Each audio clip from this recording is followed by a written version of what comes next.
Cool. So I've just started the recording. Obviously, like I said, we're going to be talking a little bit about sciatica tonight. It's really about getting a basic understanding of what sciatica is. More importantly, why it happens to us, how it can be caused, and how it can be helped. We're going to go through a few stretches and things, how you can help yourself at home, and then further down the line, talk a little bit about chiropractic and how we might be able to help you as well if you can't help yourself. I've got a lovely little presentation. I might ask a few questions as well. So anyone who does have video and audio, feel free to talk. Feel free to type in the chat as well. We're going to hopefully have a little bit of Q&A at the end of time, just to answer a few questions about the PowerPoint. So I'm going to share my screen. I hope this works. Share. Okay. View slideshow. Right. Can everyone or anyone see my screen? Someone's... Renata, can you give me a thumbs up if you can see my screen? Because I can see you. Can you give me a thumbs up? Somewhere up here. Can you see my screen? Can you see sciatica? Is it getting on your nerves? Yes, amazing. Thank you so much. Someone's with me. Brilliant. Oh, and I got a chat. Yes, Nicola said yes. This is all new to me. This is my first one. Brilliant. I'm good level, like you can turn me up or down volume wise, because this is kind of my voice. I'll be going in and out from the microphone. Lovely. So obviously we're going to talk about sciatica. What is sciatica? Let's have a look. So what is sciatica? Let me try and get rid of this. There we go. Tuck that way up there somewhere. Cool. So sciatica, real simple. It's a bit of inflammation. It's irritation of the sciatic nerve. So it's really common for lower back pain. A lot of people tend to get it at some point in their life, whether it's intermittently, it could be acute, so not that long, or it could be chronic. You could be suffering with it for a long, long time. There's a lot of miscommunication and with me. Brilliant. Oh, I'm gonna mute someone. Oh, there you go. You've muted yourself. I got a bit of feedback there. So the sciatic nerve, obviously there's a bit of miscommunication, misinterpretation of what sciatica truly is. Obviously the nerve sciatica comes from the back, in that lower back. You can see on that picture there, and I'm hoping you can see me as well. It comes from this part in your lower back. You can pretty much see it at the top right. There should be a little window with me in it. I'm hoping so. But you can see on the picture on the screen, it's coming from that lower back area, the L4, L5, S1, S2, S3. This is your bottom here. And it's these little yellow things that are sticking out here. Those are your nerves. So the sciatic nerve literally comes from here and runs down your leg, down the back side of your leg. You can see it nicely diagrammed on that picture there. And then as it goes down, about at the knee, it splits off into different nerves. So when people get it all the way down to the back of the knee or down into the back of the legs, it's depending on how severe the sciatica is or what part of the sciatic nerve that it is impinging on. Obviously, we know irritation of this nerve can cause pain, pins and needles, numbness, and the burning sensation. These are all neurological symptoms. Now, these are important because if they were muscular symptoms, it would be something else. If it was a bone symptom, it would be something else. It helps us determine whether it is a nerve symptom. And if it's in that distribution of that nerve root, then we know that it is the sciatic nerve. The reason why a lot of people get back pain as well is you can see the sciatic nerve starts all the way up about here. So if you've got some damage going on in your back, it could be the cause of the sciatic nerve irritation. We're going to go into a little bit more of the causes in a second as well. So we're starting up here in that lower back area.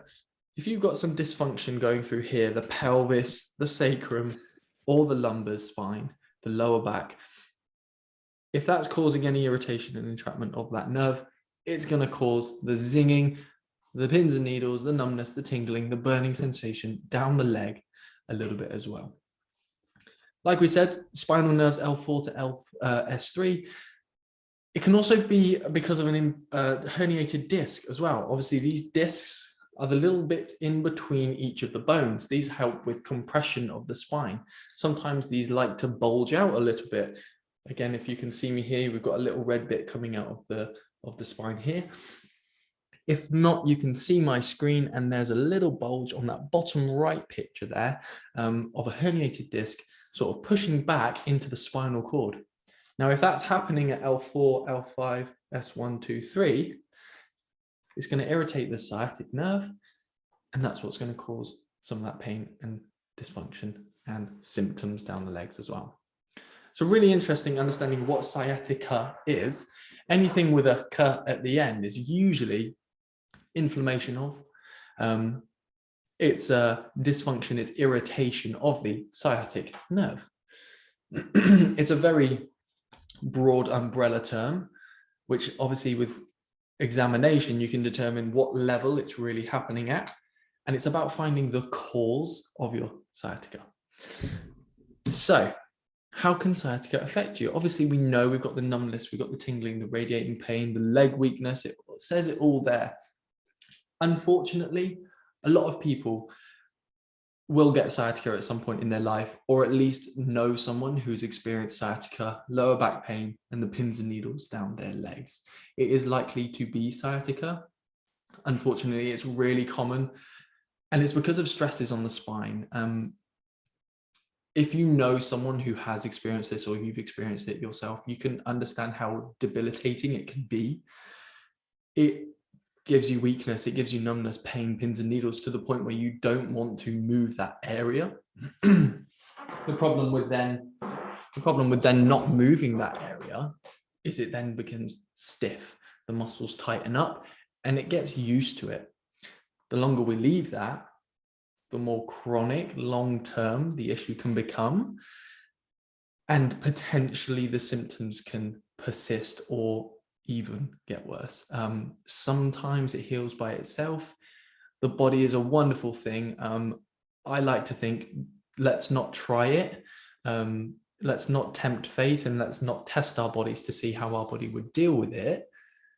Let's just try and prevent it as much as we can. But if we do experience it, there are some really cool ways to help alleviate that as well, all the symptoms. So like I say, it can be really debilitating. You know when someone's got sciatica because they come in and they're hunched over and they're leaning forward, and usually leaning over to one side. Now, if you understand, remember that pinching on the nerve, the irritation of the nerve from that L4, L5, S1 area, if it's pinching and impinging on there, the best way to alleviate anything is to really lean forward and away from where it's pinching. So if someone's got pain down their right side and sciatica down the right side of their leg, they're likely to lean forward and to the left. That's going to alleviate a lot of pressure off of this right-hand side. Happy days for the short term, because yeah, it feels nice and I'm able to walk around and get up. But long term then, we're stressing the left-hand side of the spine. The muscles are going to be stretching through here, and truly we're not addressing the cause of why it's happening. It might provide some short-term symptom relief, but it's not necessarily going to fix the cause or the issue, really. You'll also know that they're in a lot of pain. Unfortunately, sciatica comes with lots of discomfort, and it's usually some lower back, right at the bottom here, pain and discomfort. It's not brilliant. Never wish that upon anyone. And it's a case of, usually there's been a trauma, usually there's been something go wrong, there's misalignment of the spine, there's stress in the spine, there's been a trauma, there's been an accident, there's been something that's gone wrong for it to really trigger not only the pain, but then the sciatic symptoms down the leg. Where's my next slide? So why do we get sciatica? We've touched upon it just there. So obviously we can have the trauma, we can have the stress on the spine. It can be as simple as having a little knock in the car and something just twisting out of place. In turn, that's going to cause tight muscles. The muscles all down here, you've got to remember, all the muscles and nerves intertwine with each other. They thread between each other quite nicely, and some of the nerves even go through muscles. If those muscles become really tight and inflamed, then they can start compressing the nerve as well. Put a little bit of compression and pressure on that nerve, you're going to start getting symptoms. So it doesn't always have to be spinal related. It can be muscular as well. Trauma is out of our hands, unfortunately. Trauma happens to everyone. I think at some point, everyone will have gone through some sort of trauma physically, fallen down the stairs, been on a night out and fallen over drunkenly, whacked their hip. Road traffic collisions, really common. Work, occupational hazards. It's really common. Unfortunately, it happens, but it does happen to everyone. And there's ways that we can help relieve and really understand why we can relieve some of those symptoms and bring a little bit of comfort back into your life. Obviously, subluxation, those who are under chiropractic care should understand or will understand what a subluxation is. Remember as well, the causes of subluxation can be physical, they can be emotional, and they can be chemical as well. Our body is a representation of us, our soul, our spirit. You are a brain and a nervous system within a spine, within a body, within all the muscles, and then you've got a little bit of skin around you. Your body is a representation of you in terms of how you think, how you move, and what you eat and what you put into your body as well. So really interestingly, if I eat loads of pizza, and I remember, if anyone's got a teenage son, which I was about 10 or so years ago, they don't like to shower, and they eat a lot of pizza, and they drink a lot of energy drinks, and they don't do a whole lot of exercise, and they eat terribly, and probably a lot of stress playing video games and talking to their friends about nonsense. And then we wonder why we become that. Their posture, they hunch forward, they get lower back pain, they get neck pain, they get spotty, they get irritable skin, they get red, they get inflamed. It's a representation of what's going into their body and how they are presenting itself as you, the person. So really interestingly, it's not just a physical trauma that can cause sciatica. We see a lot of people with a lot of emotional stress. You can hold your stress in your lower back. You can hold it in the neck and the shoulders, really common. And then another really common place is in that lower back as well. We tend to hold a lot of our stress in our lower back. Again, tight muscles. We've got muscles all wrapping around here to hold us nice and steady. If they become really tight, you can twinge just a muscle. And like I say, the nerves around that the muscles around that nerve can become really tight and inflamed and irritate the nerve that goes down our leg. Final thing, really, stress in the spine. Sometimes we don't choose to, but we get a little bit of flexion, a little bit of extension, some side to side stuff as well. Why is this significant? Well, you're going to load the spine differently, aren't we? We're going to put a lot of stress down this side of the spine. If we're leaning over to the right, it's going to stress the spine on the right. It's going to irritate the right, and it's going to stretch the left. Real simple. You ought to just kind of get your spine checked. That's a bit of a selfish plug there. Chiropractors, check your spines, hey? Brilliant. So I know what you're all thinking. Obviously, how can you help yourself with sciatica? Hopefully now we've got a nice understanding of what sciatica is, why it happens, how it happens, and sort of a basic understanding of what's going on with sciatica and sciatica as general. How can we help ourselves? Obviously, prevention is always best. If we can stop ourselves from becoming ill, we do as much as we can. We eat vitamin C, we eat our fruit and veg, we brush our teeth every day so that we don't have to go see our dentists. We go to the gym so that we stay fit. We eat fruit and veg again to make sure we're digesting and having the right amounts of food. And I like to think a lot of us do a lot of mindfulness. We read, we do some breath work, some meditation. Things like yoga as well are really good for not only the physical body, but the mind, to help relieve as much stress as possible so that we prevent things happening. If under the circumstances something has happened, then obviously we can stretch, exercise, and strengthen the areas. So some real nice stretches. I'm going to flip my thingy back on. How do I? Let me try and get out of this. Ooh. Oh, technology, hey? I'm going to try and show you some stretches if you'll let me. How do I?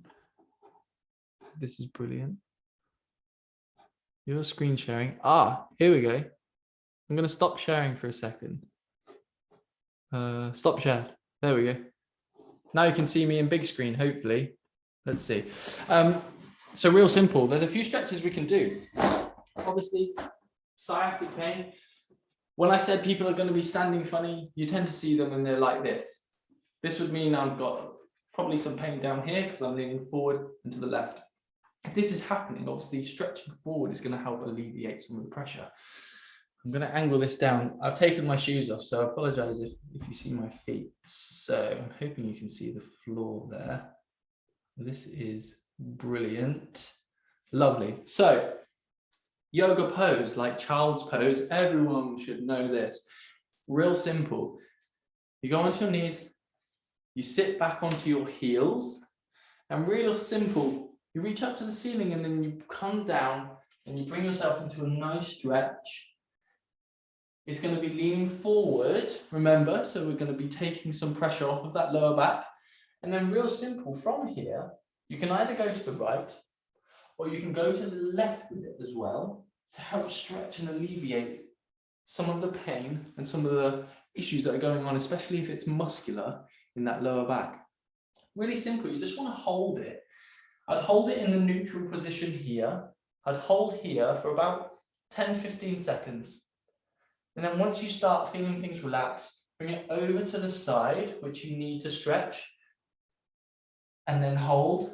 And I would always do the other side as well. Make sure you do both sides if you can and if it's possible. A little bit more of an advanced stretch because the sciatic nerve comes from here and travels down the back of our leg. Really simple. We're going to have our leg across our body. I'll do this seated. It's quite nice to do seated. You're going to bring one leg up and over so the foot is resting on the knee. And really simple, you're just going to bring that knee towards you. Now you should start feeling a stretch in that glute area, in that bottom, which is eventually going to start alleviating some of that, hopefully some of that pressure on that sciatic nerve. You've got to hold it for maybe 10-15 seconds. Breathing, nice deep breaths helps us relax into it. Nice deep breaths helps us go into this. I hope some of us are doing this at home with me. It's a nice stretch even if you don't have sciatica. And then just alleviate that off. And then you can repeat for a few times. I'd press and hold for maybe 10-15 seconds. Really, because we're going with the spine here, those are the best stretches that I would recommend for sciatica, especially if it's in a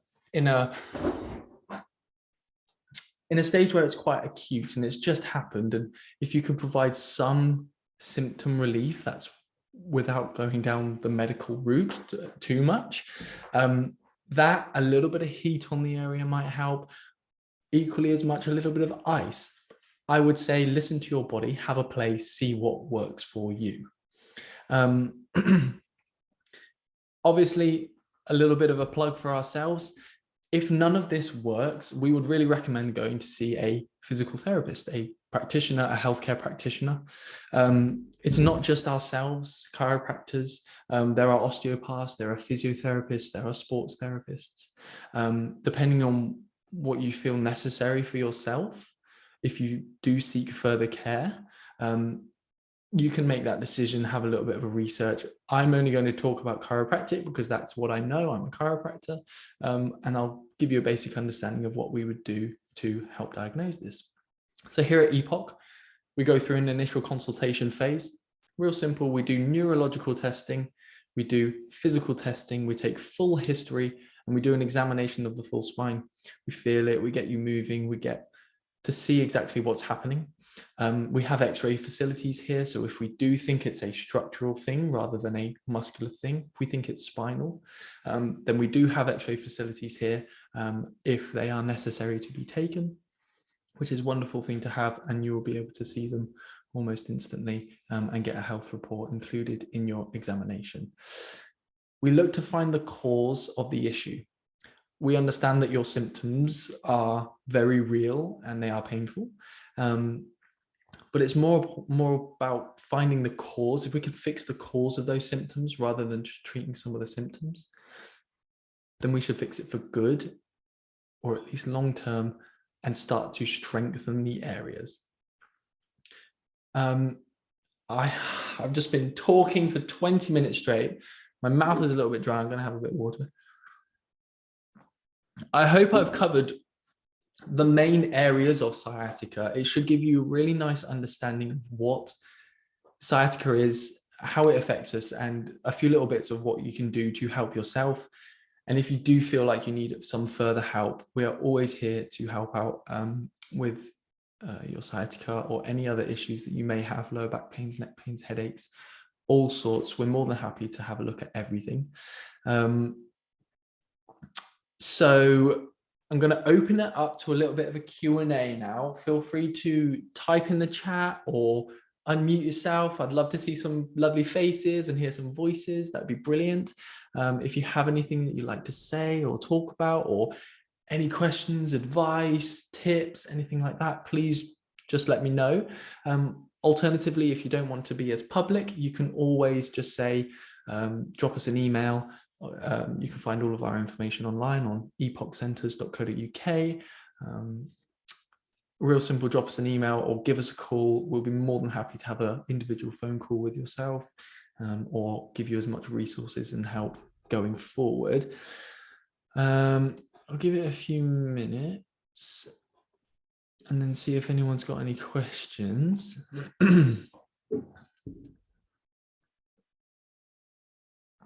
It's super common. We see it all the time here.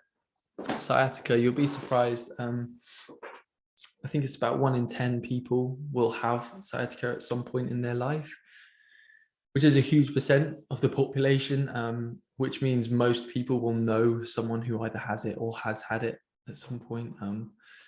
Postnatal, quite common to get sciatic pains because of how we hold ourselves during pregnancies with the curve in the back. It's not our fault, unfortunately. Blame the baby, blame the little one. But there are ways around it, and obviously chiropractic and postnatal works quite well as well. Oh, everyone's being very quiet. No questions. That either means I've done really well or everyone's asleep and not listening. Hopefully I've answered everything. That would be brilliant.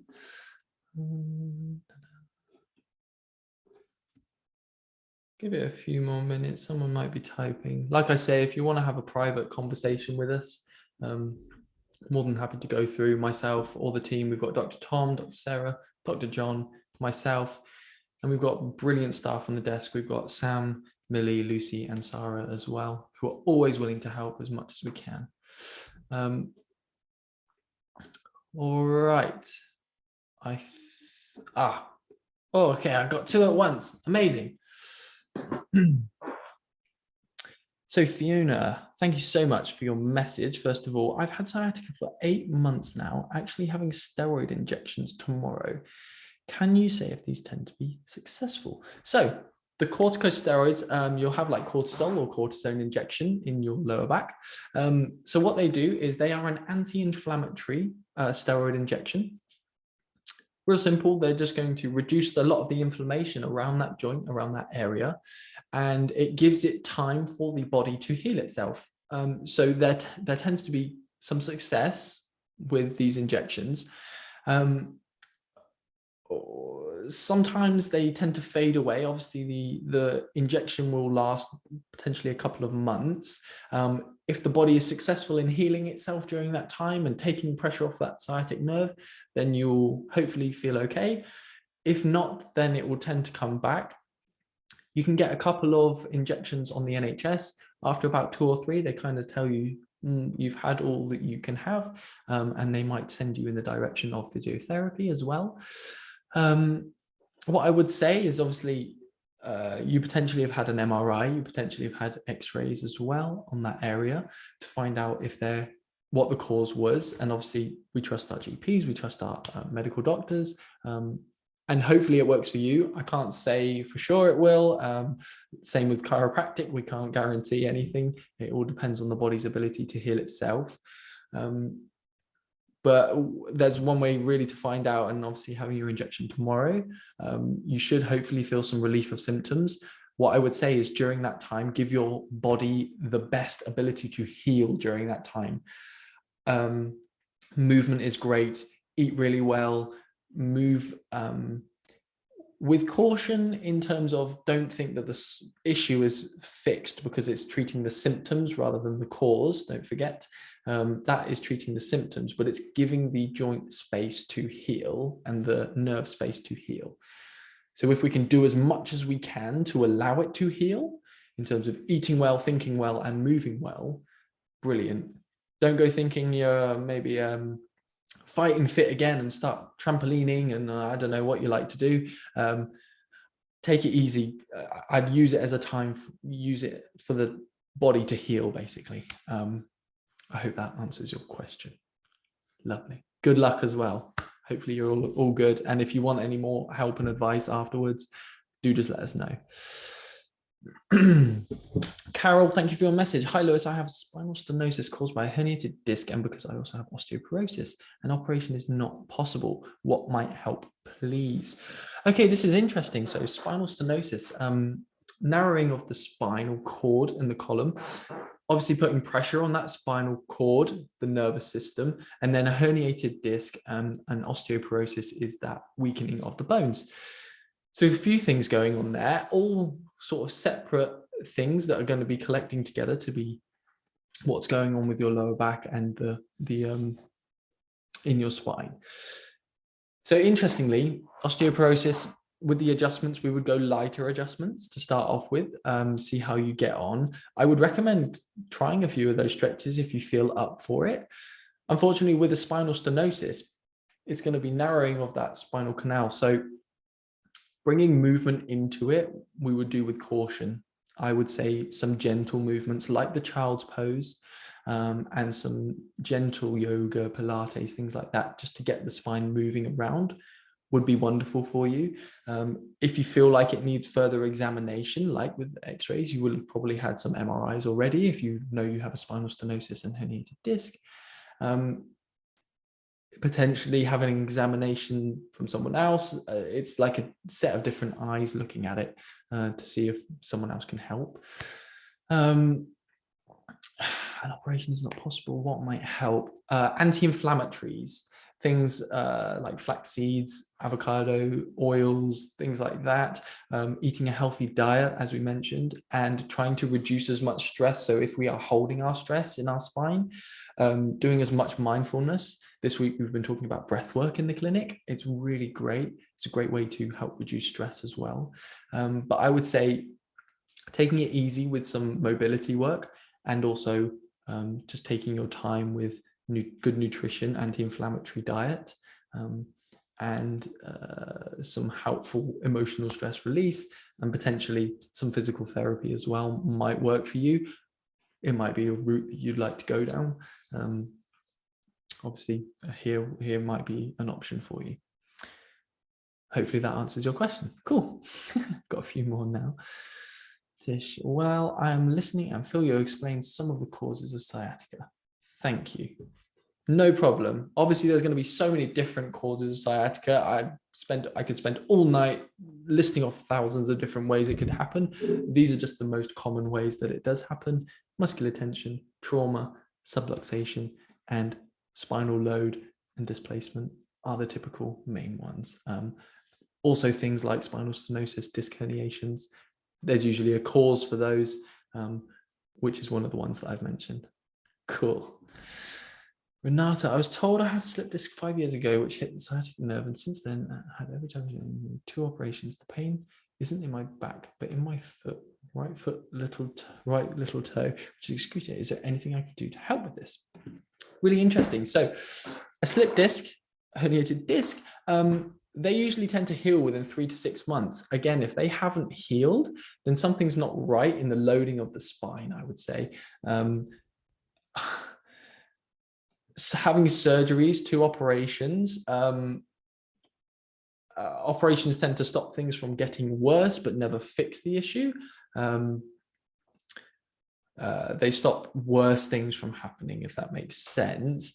Pain is in my right foot, right little toe. So exactly. So that is in the L5. So the fifth lumbar vertebrae, right down here on that right side. So down here, you're looking at this nerve or this nerve, S1L5, right down at the bottom here.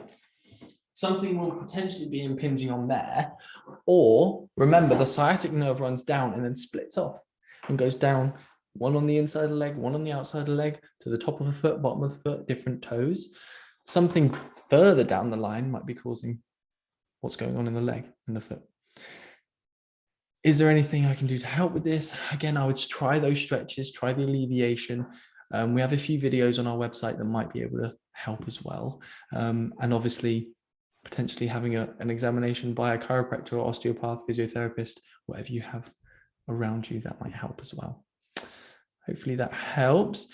Fiona, thank you. I usually swim twice a week. Would you suggest still swimming within a few days of injections? I would take it gentle, to be honest. I wouldn't stop you from doing it, but hopefully you're gonna feel fabulous afterwards. I would just say, treat your body as if it's in a healing phase. Don't go crazy and do 100 lengths, and I would ease yourself into it. Swimming is brilliant because it takes a load off the spine, but just take it slow, take it nice and relaxed, especially for the first week or two, some easy breaststroke. I wouldn't be trying to set new personal records, even though you might feel like you'll be able to. I would just take it easy. That would be my recommendation, but you will feel hopefully fabulous. You should just exercise and trying to relax with that. Are there things we should not do? Logs, should I not be doing this? My relaxing chair, see a good chair. Oh, was it things you tell you not to do? Not really, no. Listen to your body is my number one rule. If you think that it's not going to do your body great, then don't do it. It's really as simple as that. You know your body even better than I do, even with a full examination. You've got to be the judge of that. If you think it's silly, then it probably is. Real simple. Thank you. You're welcome, Renata. Many thanks. That was really helpful. This has gone over 8 years. Injections.